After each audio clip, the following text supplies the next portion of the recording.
Welcome to Positive Talk Radio. Our goal is simple, to explore evolving ideas one conversation at a time. So, stay with us as right now we present my favorite guest who shows up from time to time. You better be careful, Kevin. I'm not sure you can say favorite. You could say favorite person who lives in Simi Valley and speaks to me from her office. Yes, that one. That's the one. And who is doing some extraordinary work for the world, which is really, well, that's really courageous of you and really wonderful that you do what you do. And so I guess I should introduce you. We're talking to Michele Neff Hernandez.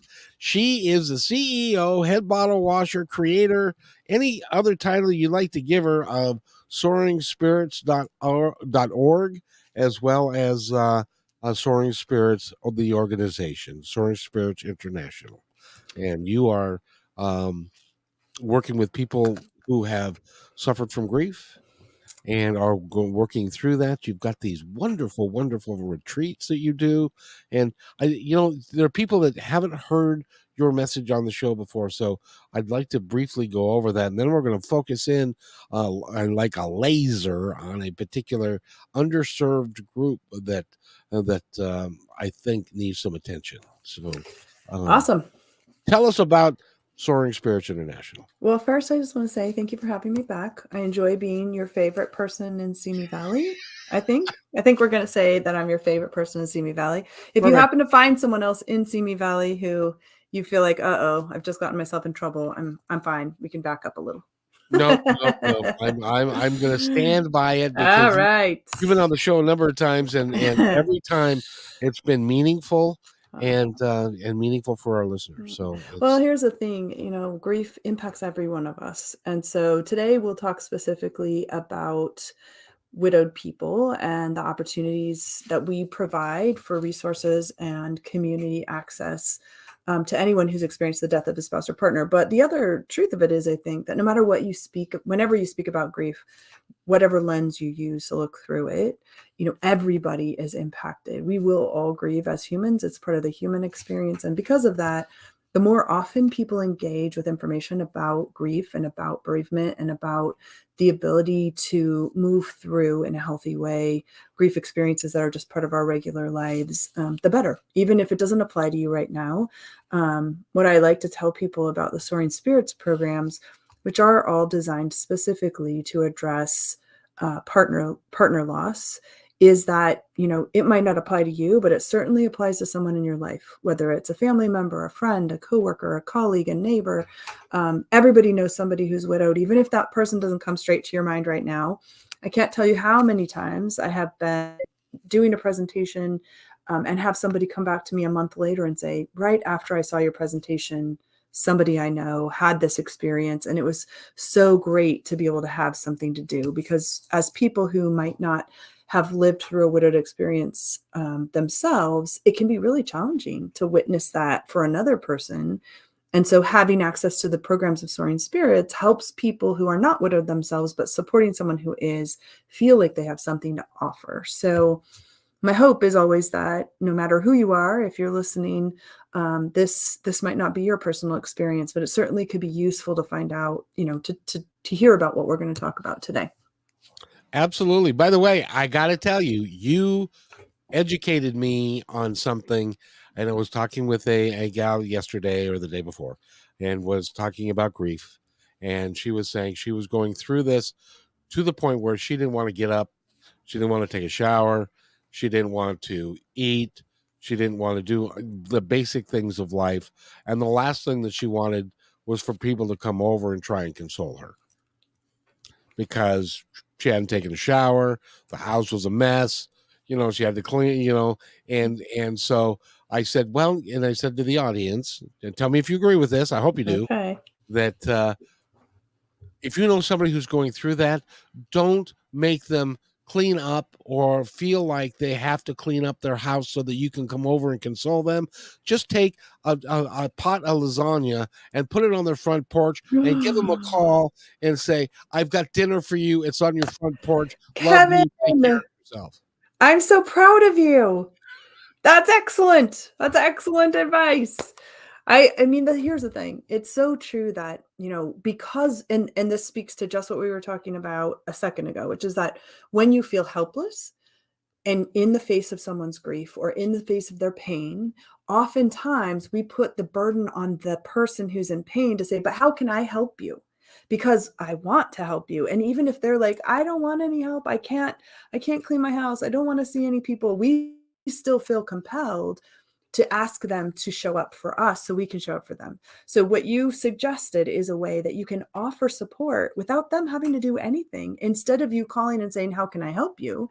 You called and said, hey, dinner's on the porch. That's a completely different thing. And for grieving people, it's such a relief not to have to clean, not to have to feel like they need to be the best version of themselves, because oftentimes they just don't have the energy for their best selves right then. And it's also not a one size fits all experience. And so everybody does this a little differently. But for one tip for anyone who's listening, I always love this as an opportunity for anybody who's grieving. So if you know someone who's grieving, buy a gift card to a restaurant that is near to the person who you want to support and does delivery. And then you write them a little note that says, I'm thinking about you. At some point when you don't feel like making dinner, dinner's on me. Put that gift card in, send it in the mail. I could promise you there's going to be a time when they are thinking of you with such gratitude, because who knows how long it's been, who knows what kind of day they've had, but they're like, oh yeah, that's right, I have dinner, I can just call and order it. So that's an easy tip for anybody who's grieving, or actually really anybody who's struggling, through a difficult time. It makes such a difference. I'm really lucky because I get to interview some really tremendous people, you being one of them. And I was interviewing these two young girls. They're earlier in their 20s, and they're a musical group, and it's called Sisters J. And they have a song out, and it's called Open Win. And the premise of the song is boyfriend's going off to college. He's going to be a long way away, out of sight, out of mind. So she wrote down 20 or so different things, remembrances, thoughts, put them in envelopes, put it in a box, and gave it to him. So that when he was feeling down, he could open it up and take one of those out and read it, and maybe could feel a little bit better because of it. Was that something that if would be appropriate for you to do for someone who's grieving? Absolutely. I think the other thing I like to tell people is to make sure that when you're trying to support someone who's grieving, that you're the same kind of person that you always were before. So let's say that you were, didn't used to ever, you don't have any memories with them. Let's just say that. Let's say you're a person, you're like, oh my gosh, my neighbor 3 doors down I just heard they had a horrible experience, they're grieving. Sure. Could you put things in an envelope and have them open it? Yes. But would it be a little weird? Yes, because they don't know you, right? But if you're their best friend, or if you are their next door neighbor and you guys have been friends for a really long time, yeah, that is a beautiful and thoughtful way to offer support. But what I do know for sure is that even if you don't know someone well, and let's say you are the 3 doors neighbor down, or you're, on the other block altogether, you can always send a note that says, I heard, I heard that you're struggling. I just want you to know, should there ever be a time when we could be available, here's how you can get in touch with me, or something like that. Any kindness is not wasted. And so, I always say err towards trying to be kind rather than doing nothing at all. And also try to be who you are. It's an interesting and difficult life sometimes, isn't it?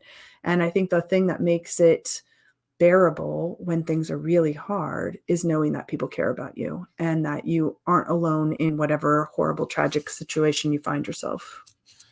Now we've talked about this before, but it bears repeating because it's so important, and that is a lot of people because grief. When somebody else is experiencing grief, it's very uncomfortable for us because we know that they're in pain, but we have got no earthly idea what to say, how to say it. Give us some tips on Yeah. how to say something rather than saying something like, well, they're in a better place now. So my first tip is that any sentence you might start with "at least," you shouldn't say that one. So don't say that one. When you start to say at least, because of course what you're trying to do is say like it could be worse, or at least you got this much time with them, or at least you're young and you might, you'll be able to repartner, or at least, they died quickly and there wasn't a drawn out experience, or at least you got to say goodbye. Avoid all those. Anything that starts with at least, leave that one on the side. What you can never fail with is I care about you. I'm thinking about you. You've been on my mind. You can never go wrong with those. And so anytime someone is grieving, you can send an email, send a note, call, text that just says, I'm thinking about you. And then that opens the conversation. If they want to have a conversation, that can encourage them to respond. If they don't want to, it's not wasted because they know someone was thinking about them. And I think the other big thing to remember is that there is not a place where this can be fixed. And so often what we want to offer so desperately is a solution to the problem.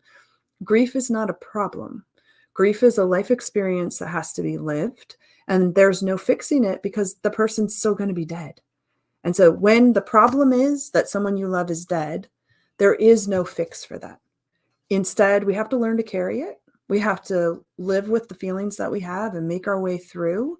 And doing that, knowing that people care about us as we do, really, though it may seem small, is a gesture that makes a difference for people who are grieving.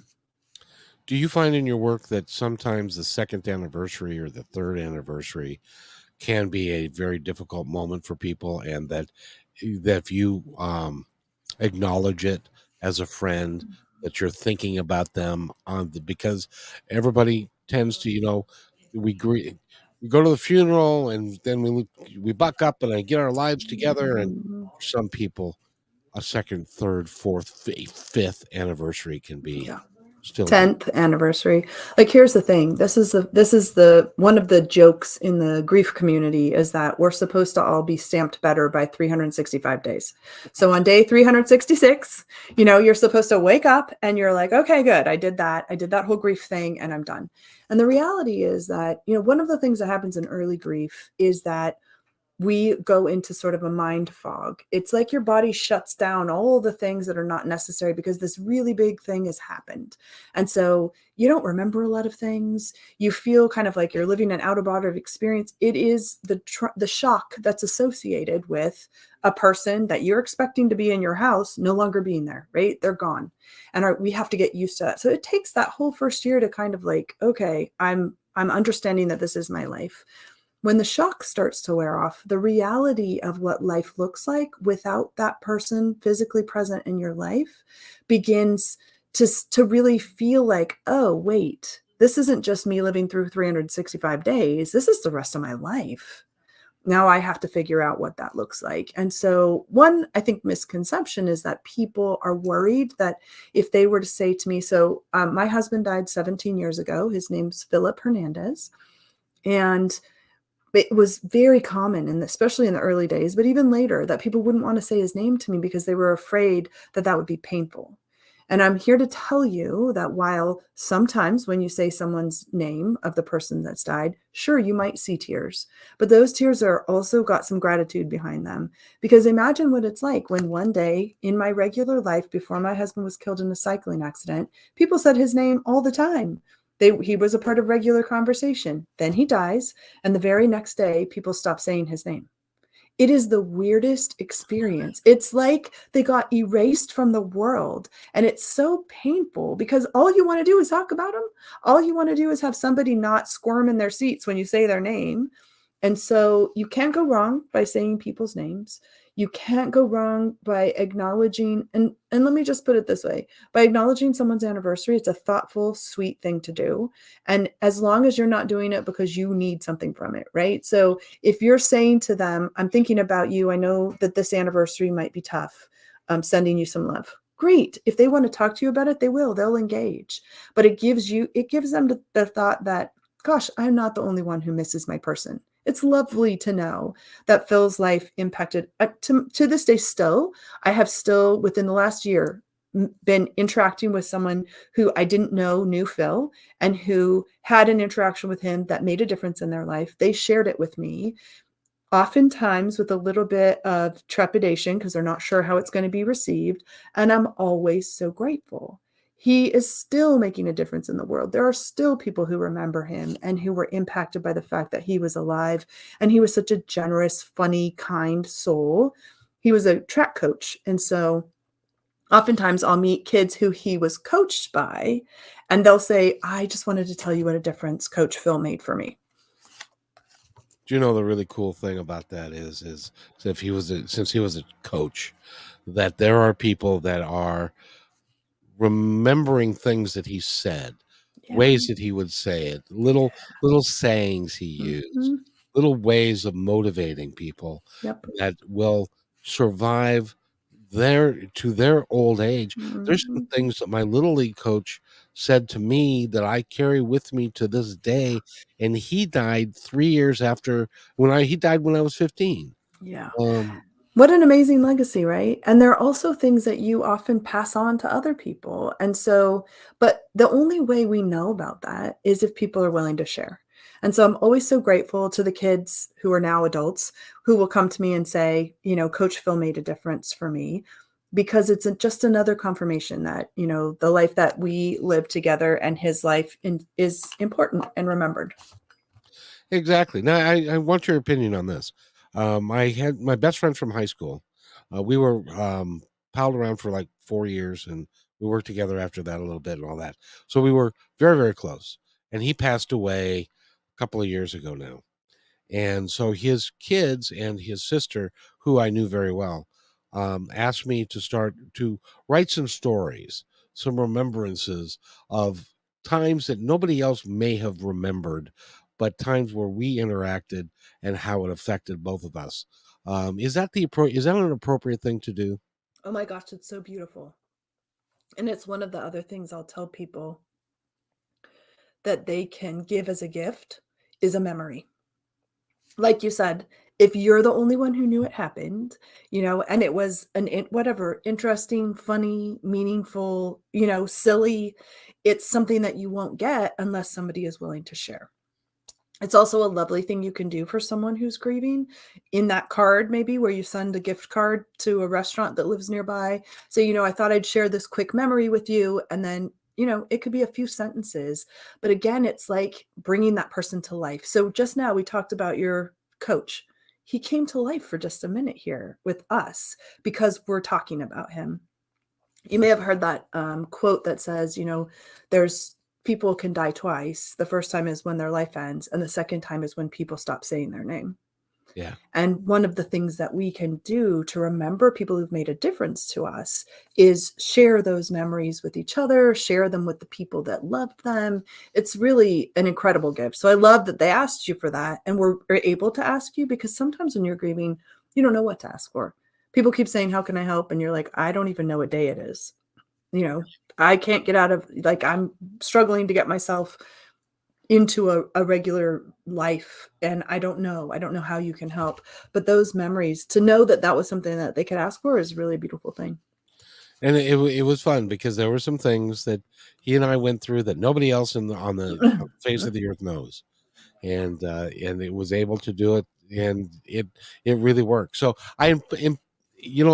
it's really important, this topic, and the reason I love to have you on so much, Michelle, is that this topic is universal, Yeah. and it happens to everybody. Losing a spouse, however, I think is a different category than losing a brother or a parent, or losing an intimate partner is got to be the most devastating thing that I can think of happening to one human being when they're the one that they love going to spend their life together, and is no longer there. So I applaud Yeah. the work that you do.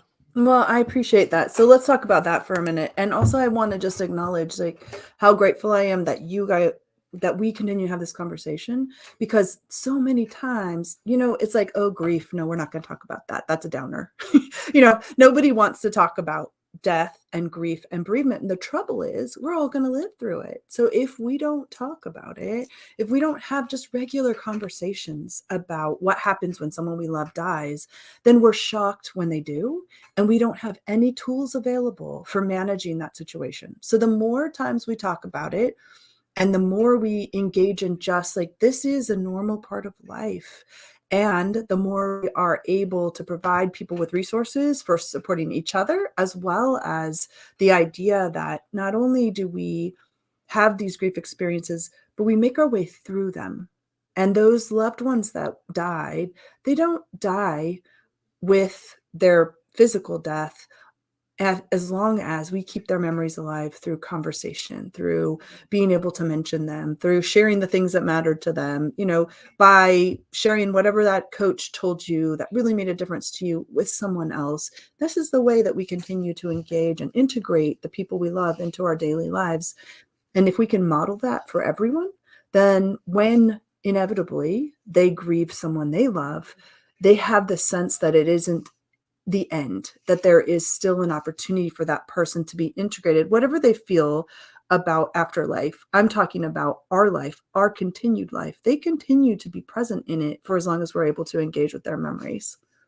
I wholeheartedly 100% agree with that, and it's actually the essence of what Positive Talk Radio is. Yeah. We can't, it's not a matter of being Pollyanna and it's all rainbows and sunshines. We go through some crap in our lives, and if we have tools in which to fix it or to get through it, then it works. It works. And I do want to also just come back to one thing that you said, which is one of the things that's really common in the grief world is the comparison game. And the comparison game goes something like this, the death of a child is the worst thing that you can experience. No, the death of a spouse or partner is the worst you can experience. No, the death of my mother, who I watched die of Alzheimer's in my front of my face while I was having to try to manage her care, is the worst thing that happened to us. And so you go through this iterations. And here's the truth. They're all the worst thing, right? Of course, they're all the worst thing. Whichever one you're living through, that one's the worst. And also, each one has their nuance, right? So everything you said about partner loss is true. For some people, it's their best friend. For some people, it's the person that they spent literally every minute with. I once had a young man, he was in his early 30s, attend a Camp Widow event. And he told me that he and his wife worked together. I think he was likely on the autism spectrum, and she was his only person. And when she died, he literally was screaming because he could not stop, because he had nothing. He had no one. And so his mom brought him, because he had his mom. I don't think his dad was alive, but he had his mom. She didn't live with him. He had been married to his wife. They had created this whole life, but they worked together. They did literally everything together. And so, yes, there are those experiences. We also have people who, I once had a woman who was in an abusive relationship. And she said, I was relieved when he died, and I loved him. So, it's complex. There's so many complex human experiences. But anytime someone dies, the grief is going to be viewed through the lens of their relationship to you. And so when a spouse or partner dies, what's unique about that is that they are your person for a lot of things. And so when Phil died, immediately the other side of the bed is empty, right? Like, the person who I would call in the best of times is not going to answer the phone. The person who would be the one, I used to tell people, I have a lot of people in my life. I'm super fortunate to be very well supported. If I had a flat tire somewhere and was stuck and I couldn't, and I needed help, there are a bunch of people I could call. But if their wife or partner called them at the same time, I would not be their first priority, nor should I be. And so what I lost when Phil died was being the priority for someone who I would be the first, like if I called and someone else called, he better come on and get me first.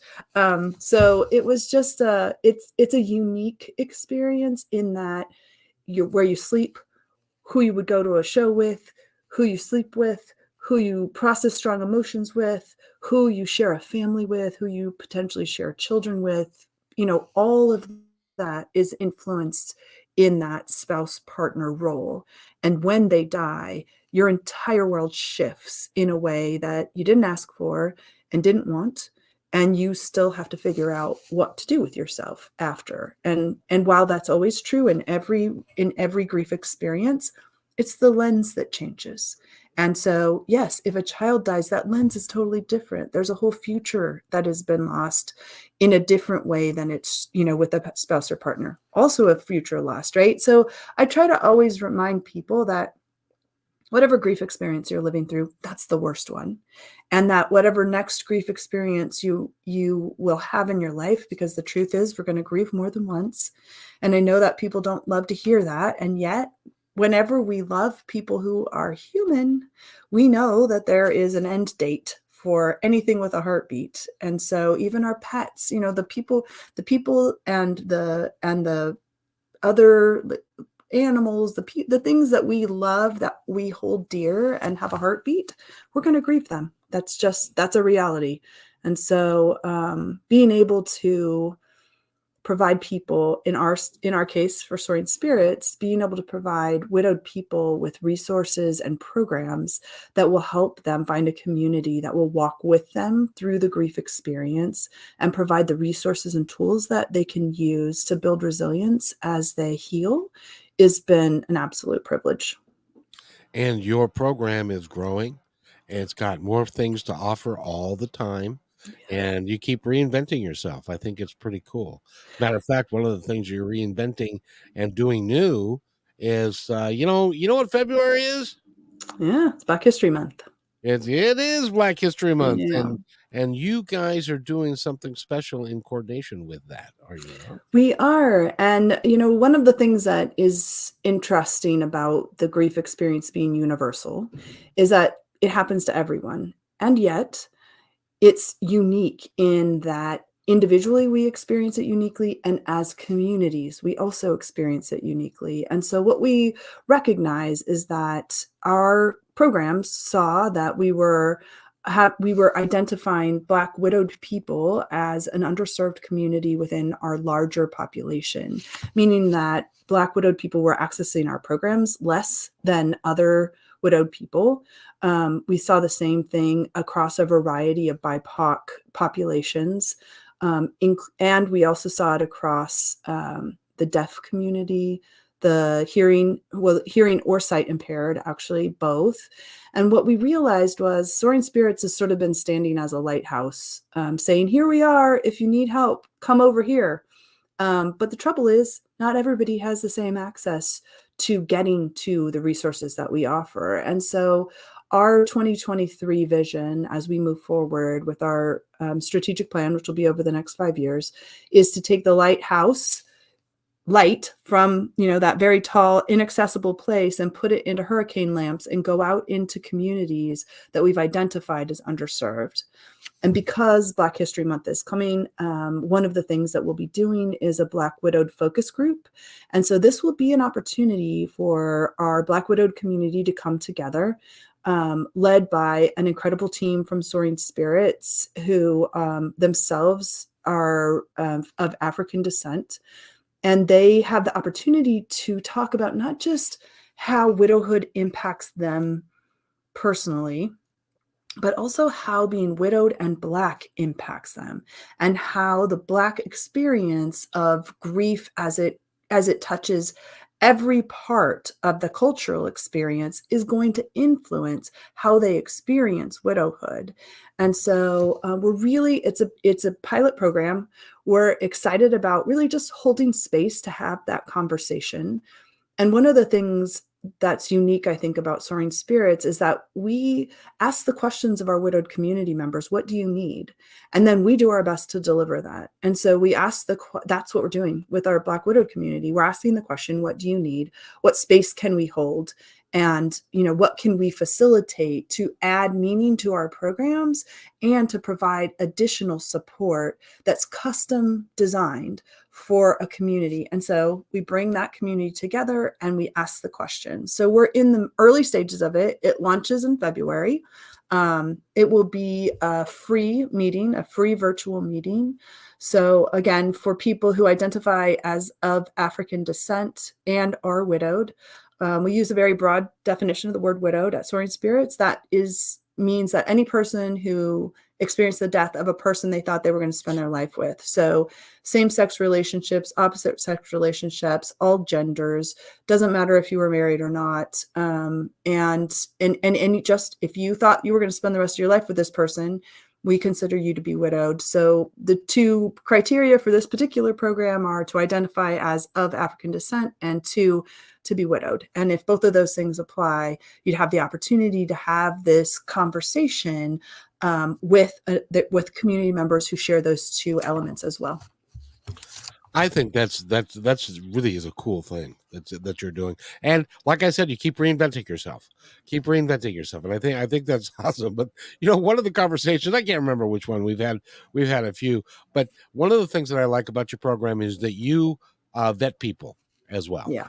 And you vet people to make sure that they, number one, are who they say they are and are there for the appropriate and right reasons. Yes. I had no earthly idea that this would even be an issue, but who knew? Who knew? I'll tell you, I was quite surprised. But for the audience to kind of catch up with us, Kevin and I have spoken previously about the fact that one of the reasons why we vet people for our programs is the number of people who attempt to join our programs that are not widowed. Oftentimes it seems that the intent is that they want to date a widowed person. Sometimes the intent seems to be, to sell to a specific product or service to widowed people. I feel like there've been a few times where it feels like, scammers were just desperate to, knock on the door and be able to sell their nefarious wares, whatever that looks like. So for our programs, and this is one of the cool things about, and let me give a shout out to our volunteer team. We have a team of volunteers who goes through our process. Every single person who comes into our programs is vetted. And we have a team of volunteers who follow our behind the scenes process in order to make that happen. And, of course, nobody can 100% guarantee online safety in a crazy online world we work in. But we do the very best we can to ensure that at the very minimum, you are going to be interacting with widowed people who have been able to prove that they are widowed. And it's unfortunate that that's necessary, but it definitely is necessary. No, I agree with you 100% because I was just thinking about it. Okay, so you are a upcoming executive and you have a wife and two kids. And as part of your package at work, you get a life insurance package and you also have supplemental life insurance and that sort of thing. So at the end of the day, somebody who and you pass away, your wife and kids may be entitled to a large sum of money that they come into that then becomes bait for somebody who's got a nefarious idea or wants to swindle them or do something with them. So I think it's not only a great idea, I think it's necessary. Well, let's just also say to everyone listening, life insurance is, in my opinion, and I am not pitching any kind of a specific sort of life insurance, but I want to say life insurance is one of the only types of insurance you are guaranteed to collect on. And so, thinking about our family members by doing the best we can to offer even a minimal amount of life insurance really does make a difference. And I will always advocate for this. When my husband died, we did not have life insurance. I ended up working double the hours and 2 jobs in order to be able to take care of the kids and to be able to, manage the lifestyle that we had. And so I always remind people, I've heard some people say, well, why would I give life insurance? Why would I get life insurance? Because I'm not even going to be here to, to take advantage of it. But I can say this, that the grief experience is so difficult that if you add to it a financial strain, because in most households with if you are living in a 2-income household, most 2-income households would struggle if one of those was removed. Oh, yeah. And so that's often what happens, is that you are living life, things are normal. Yeah, comfortable, everything's fine, but you have 2 incomes. And if one of those incomes is not replaced by at least some life insurance, immediately, literally immediately, everything changes, because you have now half the income with the same number of bills, and sometimes potentially even more bills, depending on how your person died and whether there was medical bills to cover and all of the things. So my hope is that there would be more widowed people having to struggle with the new money that's come in and having to be careful about protecting it, when the reality is a lot of people are not in that position and end up instead in that, okay, half my income just left, now what am I going to do situation. So it's worthwhile to do that pre-planning, friends. If you can do anything for the people who will be, mourning you and grieving you, and so sad that you're not here with them, if you can remove some of their financial strain, it makes a huge difference. Well, especially when you're talking about the cost of housing. Absolutely. And food and educating children and, even just every regular day life. When oftentimes people imagine that widowed people, and that's why you're right. It's why those hackers and scammers want to get into our programs, is because they imagine, oh yeah, there's a fertile minefield here of people who have life insurance policies. The truth is that has not been my experience. If I would even say 50%. And I would also just like to say that even if they did have life insurance, even if it was a significant settlement, they still have to do the grief work. Like none of that gets removed. All that changes is they don't have to immediately start wondering how they're going to pay the house payment, because that's what happens for a lot of people. Half their income's gone. Next month's payment, guess what? It's still going to be due whether or not your person's alive. And that immediate strain begins the minute your person dies. It's really, really painful. And I know how uncomfortable it is to talk about, Mm-hmm. and it can be expensive. But when you're younger, it's not really that expensive. Yeah. But the thing is that I know it's uncomfortable to talk about, and you don't really want to talk about the fact that you may die. Mm-hmm. You And will die, actually. yeah, well, yeah. most people. Not soon, I hope. But I mean, this is the thing, is How that even dare you? I'm not. even our language, we're used to it. That's how we're trained to speak, because we Yes. want to say, if we die, in the unlikely event that we die, if, the horrible thing might happen and we die. The truth is we are all going to die. And so if we can change the language to when we die, then we at least sort of normalize that a little bit for ourselves. And again, please let it be a long time from now. I hope that it is a long, long time from now, but I will die. My husband will die. My children will die. And all of those are very uncomfortable things to say. I hope not for a very long time. So, we can say when I die, hopefully not for a very long time. Like, we can add that piece to it. I'm all about that. But I advocate for people. You and I, one of the things I love about you is that you're always welcome conversation about language. Because, Yes. we've talked about suicide survivors, and we've talked about not using the phrase committed suicide, because suicide used to be a crime. And so that's where that phrase came from.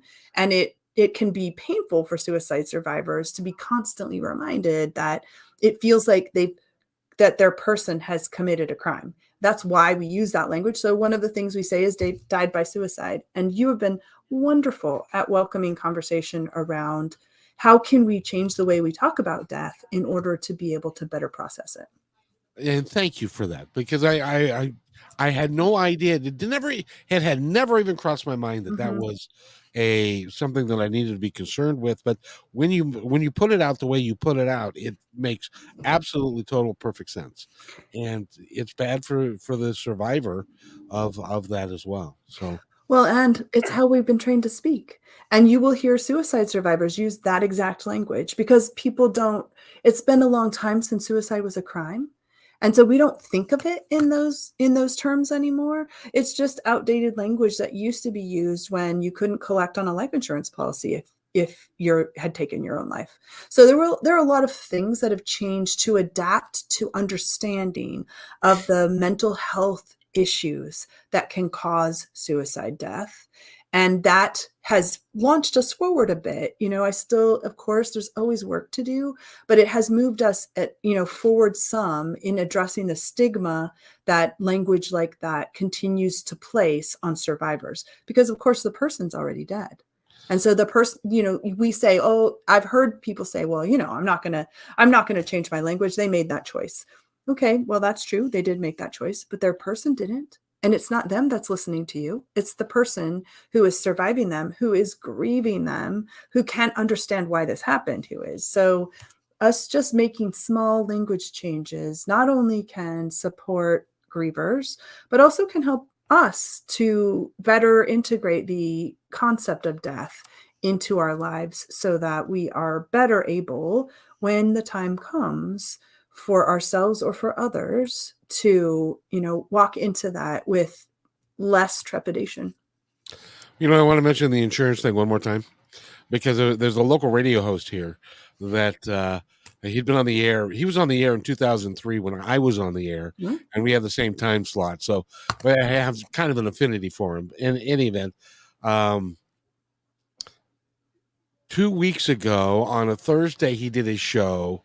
He went home, had a heart attack. They took him to the hospital, and Saturday he died. So it wasn't like between Thursday and Saturday he could call a life insurance guy from his hospital bed and say, by the way, I need $1 million insurance policy, please.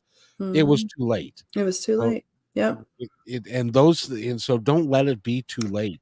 I think that's also the trouble is, right, there doesn't feel like there's any urgency around it, and when it does feel like it's urgent, oftentimes it's when you've been in a life-threatening situation or you have a life-threatening illness.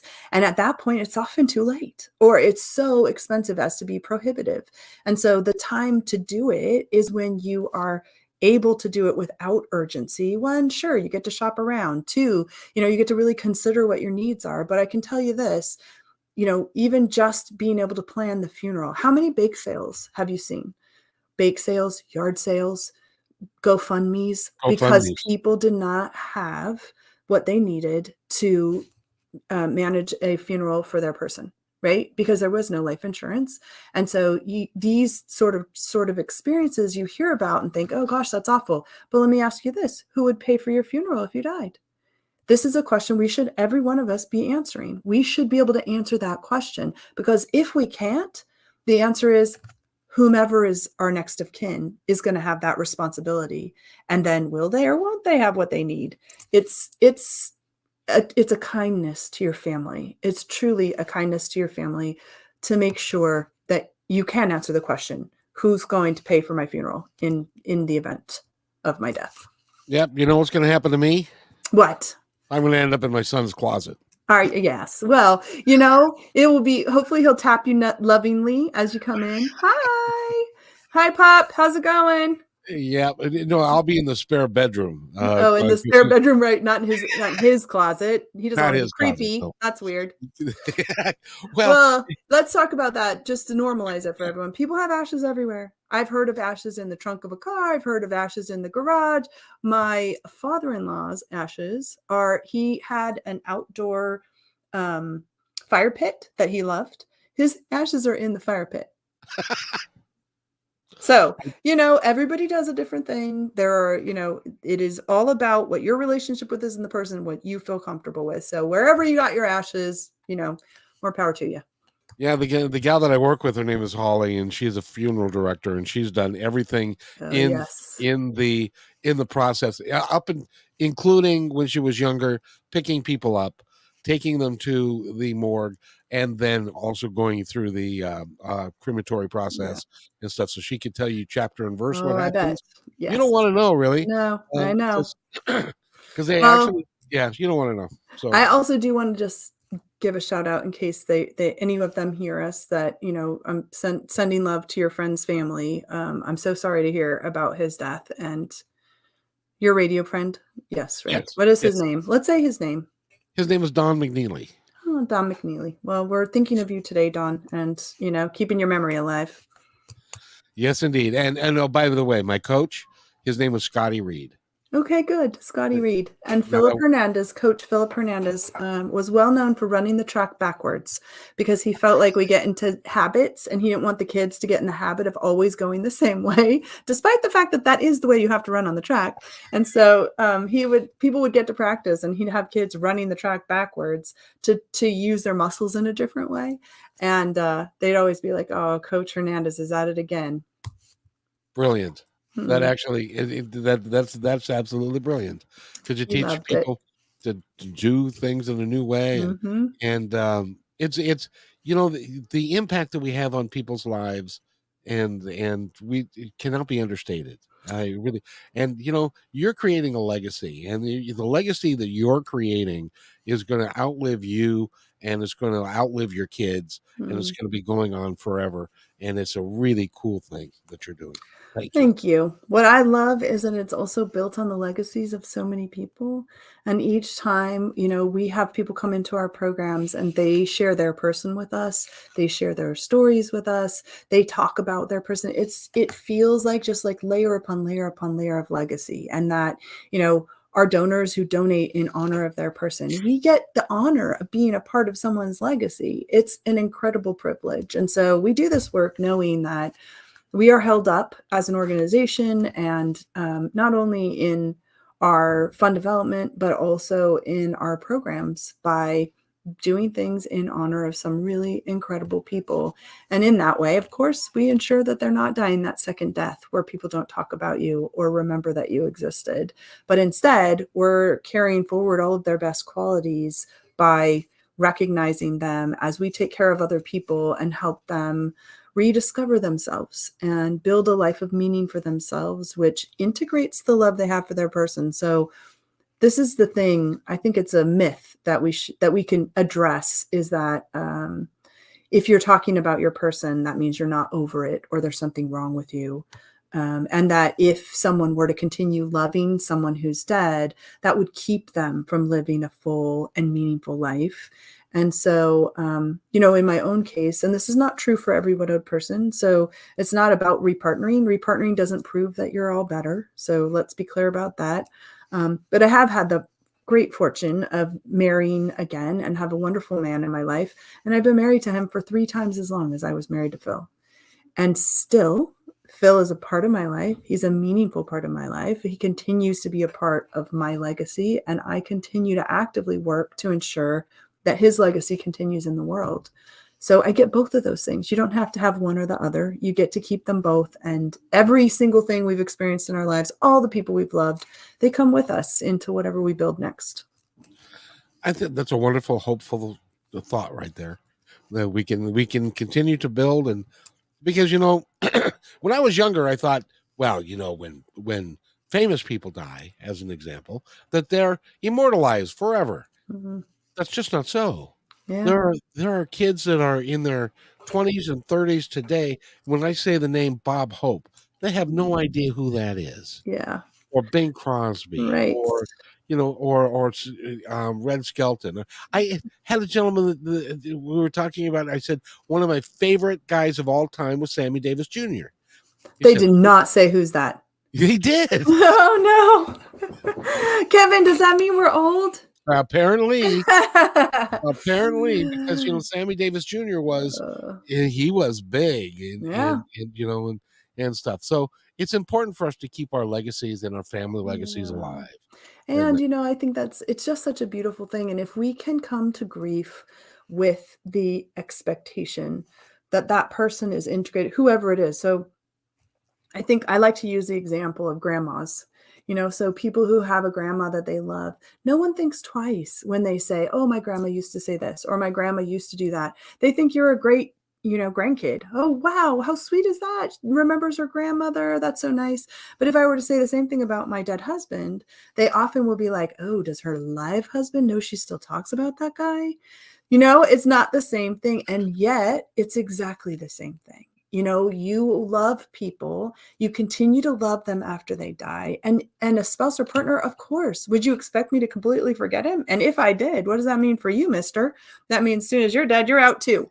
So, like I feel like the messaging is all wrong. Of course I still love Phil. Of course I'm sorry he died. That doesn't mean I can't live a full life. It doesn't mean I don't love my husband, Michael. It doesn't mean anything except that Phil was a wonderful man. I was fortunate to have him in my life, and I continue to love him and talk about him because he deserves that. And I'm willing to bet that Michael is in 100% approval of that. Absolutely. He couldn't have married me otherwise. When we first started dating, I said, look, here's the thing. I come with a whole bunch of widowed people. So it's not optional. If that makes you uncomfortable, I'm probably not the right person for you. And he decided, well, I can live with that. I'm good. Actually what he decided was just what you said. He thinks it's amazing to be able to help people in this way and to help them, make space for both their pain and for their potential joy.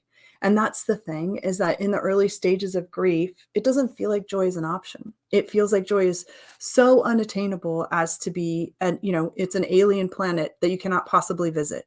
And then in our programs, what I love is that we have people from all different distances from their death experience and who have interacted with joy in a number of ways. And when you see other widowed people experiencing joy and talking about joy and being able to say, I'm still feel the sadness of the death of my person, and also I'm very happy with the life I'm living today, that is hope personified. That's when you're like, oh, that's possible. I know it now because I just saw it. And that's what we hope to share with our programs, is the opportunity to interact with other widowed people, understand, have a base level of understanding, which is we all outlived our spouse or partner. And then from there, there's a million different directions you could go in terms of connection and the ways in which we support and inspire each other, and also act as hope personified for the widowed people who come after us. Now, because being widowed is a unique experience, and sometimes it takes one widowed person to understand what another widowed person has gone through. Do you ever have any of them that hook up and then you have to go to a wedding? Absolutely.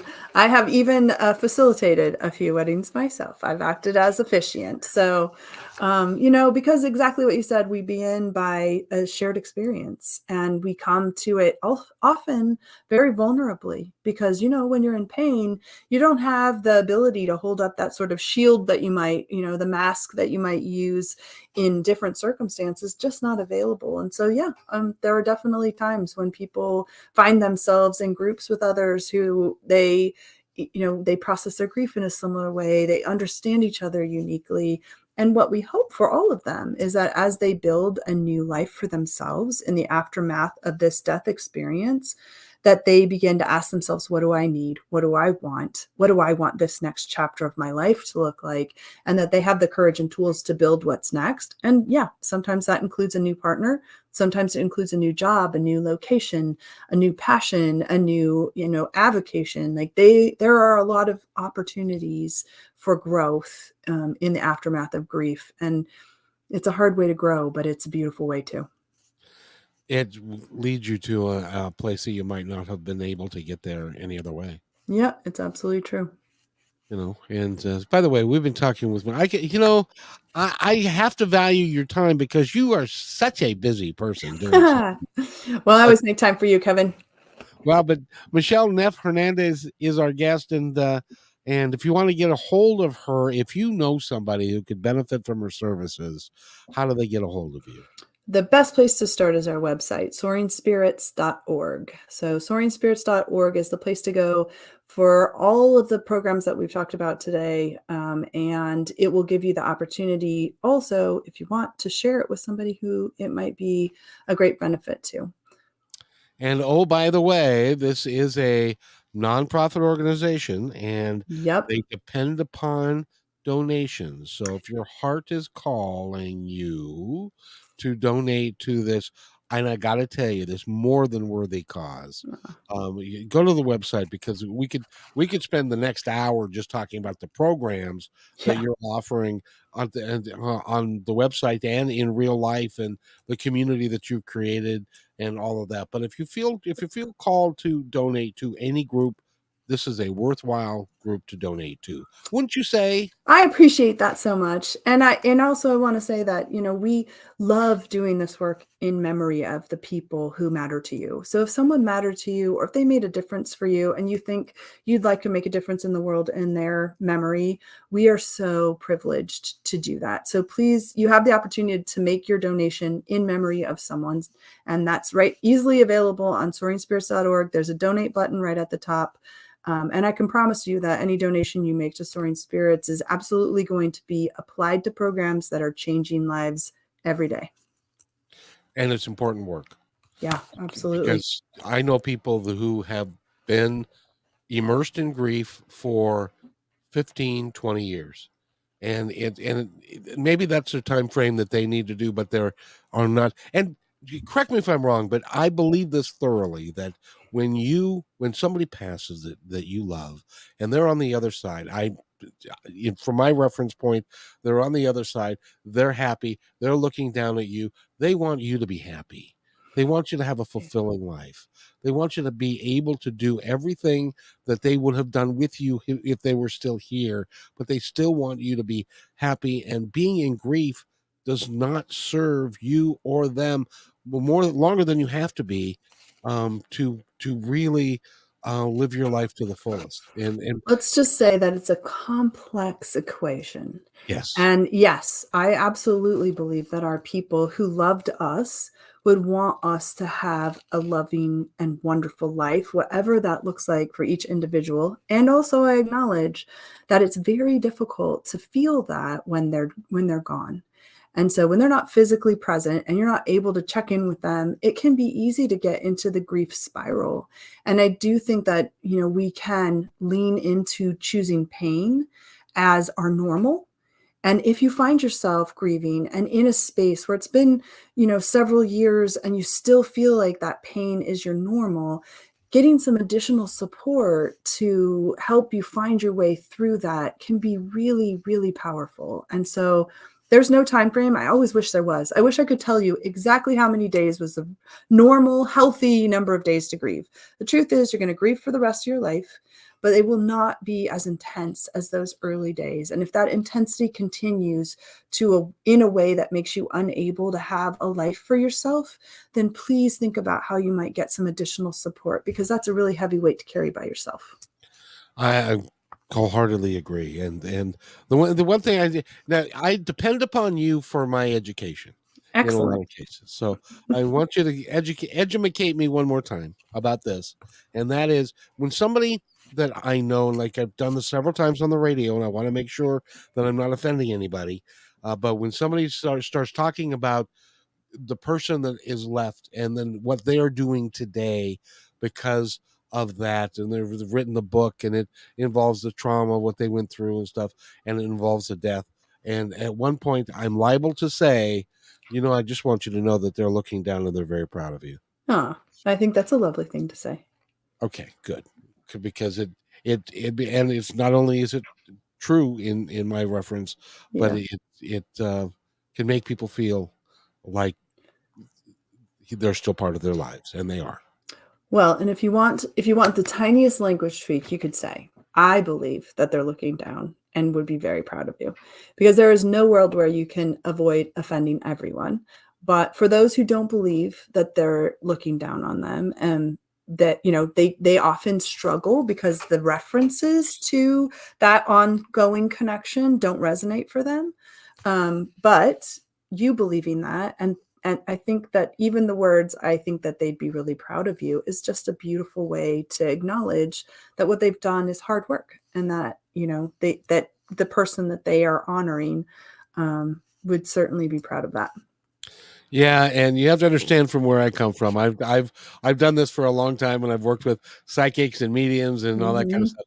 And when my mom died, I had a psychic medium. It's about 6 months later, had him on the show, and I said, so what does my mom think of the other side? Because she was a fundamentalist Christian and she thought that it was going to be this one way. And he said, I don't know. She says something about why are there so many people here? Nice. What's going on? Exactly. And it's like my father was not. He was a retired Catholic, and so he wasn't a churchgoer, and I just have it in my mind that she sees him and goes, well, goodness gracious, what is he doing here? That's right. How did he get in? That's right. That's right. Oh, Michele, it's just wonderful talking to you. I could do it all day, every day. And will you come back and can we have more conversation? Absolutely. I would love it.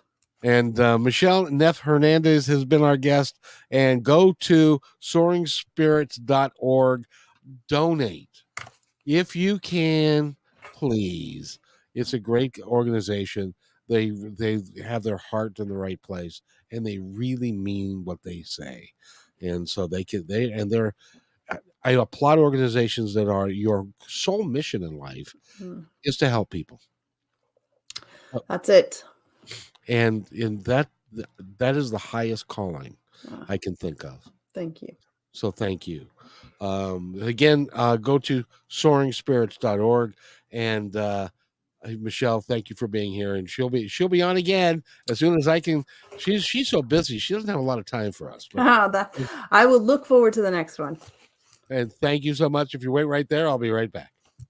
Hey, thanks for enjoying this episode all the way to the end. Please give us a like and subscribe to this channel. This has been a production of PositiveTalkRadio.net. Please visit our website, oddly named PositiveTalkRadio.net, for more details about us and our mission, which is to provide great positive programming designed to inspire us all.